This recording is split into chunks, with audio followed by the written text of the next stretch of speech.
आपणको वैदिक गणितर द्वितीय भाग को स्वागत करुच्ची जो आज आम शिखा शुद्ध बिंदु एवं तार प्रयोग। शुद्ध बिंदु और तार प्रयोग। शुद्ध बिंदु साधारणतः गोटे बिंदु जहाँ वैदिक गणित व्यवहार करने तार ना दिखाई शुद्ध बिंदु।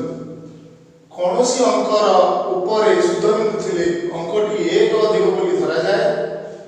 उदाहरण यदि शून्य उपर अंकटी गोटे शुद्ध बिंदु दिगला ताले शून्य अंकटी एक अधिक होई एक आउ एवं से भली यदि 2 उपर शुद्ध बिंदु थाए ताके तो हम 2 मिश्रण 1 समान 3 से भली 4 उपर थिले 4 मिश्रण 1 समान 5 ए भली 9 उपर थिले 9 मिश्रण 1 समान 10 से सही अनुपात रे कोनोसी अंकर तळे शुद्ध बिंदु थिले अंकटी एक कम बोली धरा जाए। उदाहरण एक तले यदि शुद्ध बिंदु रहा एक फेड़न एक समान 0 एवं जदि 0 तले आम शुद्ध बिंदु केबे प्रयोग करबा नहीं। 0 अंक एक फेड़ी हम नहीं -1 धरबा नहीं तेणु शुद्ध बिंदु 0 तले शुद्ध बिंदु टी दबा नहीं। अन्य सब अंकर तले आम शुद्ध बिंदु दबा एवं ता देहरु एक फेड़ी बा एक कम करी तार मूल्य को जोग वियोग रे प्रयोग करिवे। आवश्यक अनुसार आम मनकर 6 तले जदि हम शुद्ध बिंदु देछे तार मूल्य होला 6 फेड़न 1 समान 5।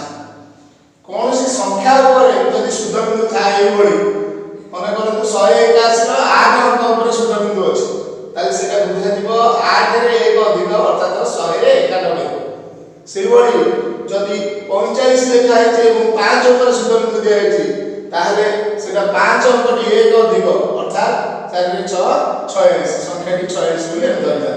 जदि 4 अंक ऊपर शुद्ध बिंदु थाई 6 एक घर अछि ताहले सेटा 56 एई भली भाबरे जे अंक ऊपर शुद्ध बिंदु थाए सही अंकटी को 1 अधिक करी लिखिबा अन्य अंक गुडी सही भली रहबो तापरे हम संख्याटी कहबे। एति कही भाबुची आप माने बुझी पारिले शुद्ध बिंदुर प्रयोग एवं शुद्ध बिंदु कौन गोटे बिंदु जहा जे कोनसी अंक ऊपर रहिले तार एक अधिक मूल्य बोली बुझीबा।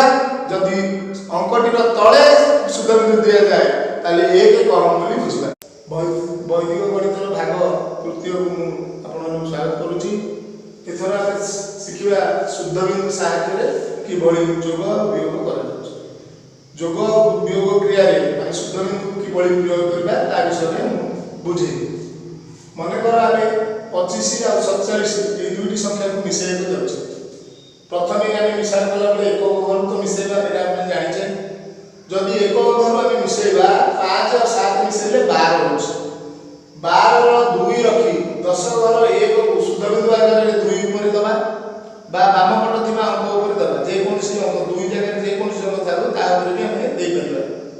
तापरे बाम 10 घर अंक को जेतले वियोग मिसेबा सेतोले हमें 4 आ ये 2 रो मूल्य 3 हेला 4 3 मिसी 7 एई बळी हमर उत्तर हमर हला 72। सेई बळी हमर जे तीनोटी संख्या 27 48 आ 59 रहुची ताकू मिसेले एक घर को मिसेले 7 8 15 24 24 रे हमर 2 रहे पड़छ। 2 पाई हमको 2 टी शुद्ध बिंदु प्रयोग करे पड़ियो ऊपर अंक एवं ता मझी अंकर ऊपर मध्य शुद्ध बिंदु दे के ओले ऊपर 2 बोली हमें जानि पड़ियो। 2 टी शुद्ध बिंदु 2 पाई 2 टी शुद्ध बिंदु 3 पाई 3 टी शुद्ध बिंदु ए ओले ऊपर 4 पाई 4 टी शुद्ध बिंदु प्रयोग कर परिबा। जा फल रे बाम पट जतले हमें मिसेबा 10 घर अंक गुडी जतले मिसेबा 2 रो मूल्य 3 4 रो मूल्य 5 ये 5 5 5 10 3 13 एवं मिश्रण फलटी हला 134 मिश्रण फलटी 134। वर्तमान से भली आमे अनेक गुडी मिश्रण ए भली पद्धति कर परिबा जहा आमे जो 1 2 नउथिले ता जगह रे हम शुद्ध बिंदु देई मध्य मिश्रणटी सहज रे करि पाउछे। वर्तमान वियोग क्रिया बुझिबा।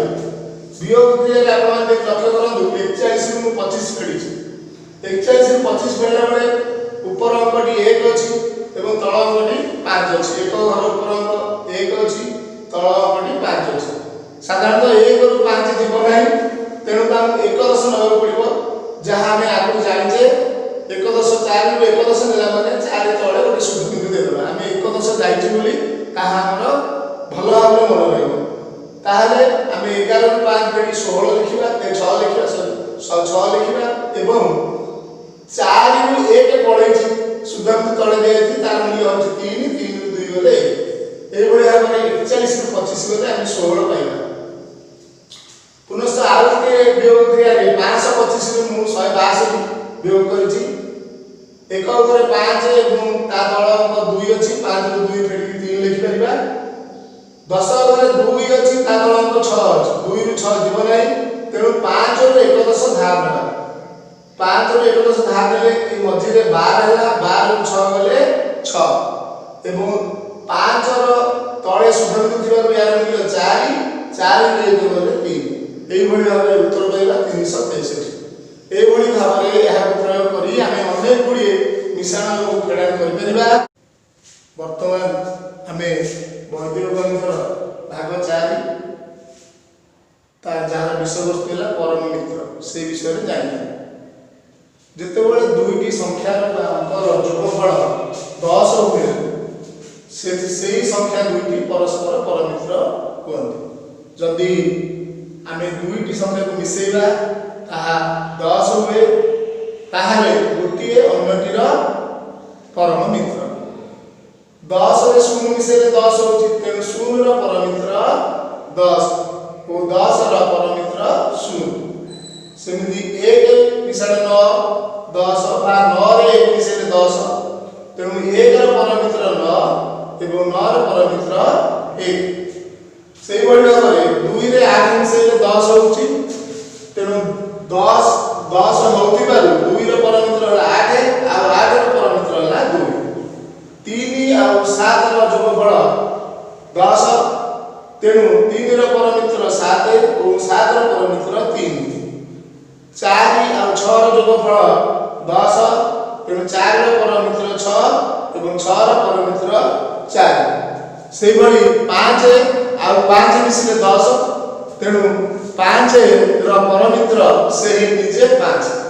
এইটা মনে রাখো, এটা বেশি সময় প্রশ্ন আসে কেউ সংখ্যার পরমিত্র সে নিজে বা একা সংখ্যা, সেইটি আমার উত্তর হব 5। এবে পরমিত্রକୁ আমি ঘোষি মনে রাখিবা বা নিজକୁ নিজে প্র্যাকটিস করে মনে রাখিবা এবং পরবর্তী সময়ে আমি তাকে ব্যবহারে লগাইবা। পরবর্তী সময়ে আমি তাকে ব্যবহার লগাই আমার গণিত